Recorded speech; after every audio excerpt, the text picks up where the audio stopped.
For today's word study lesson, you will be playing the game Snap. Earlier today, we talked about prefixes EX and IN. So with your group of 3, you will get cards that you see here.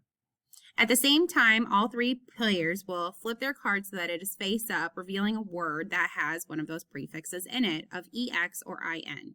If all 3 of the cards have the same prefix of IN or EX, the first player that yells snap will then have to use one of the words in a sentence. If the sentence is correct and they're all 3 having the same exact prefix, that player then collects all 3 cards. So, for example here, we see the word include, increase, and indulge.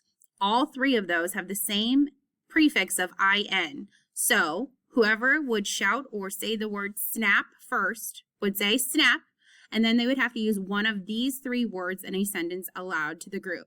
So, I would like to increase all of my students' grades to A's. That sentence uses the word correctly, and therefore I would collect all 3 of these cards and keep them in my own pile. You will continue this until someone runs out of cards or you complete the game.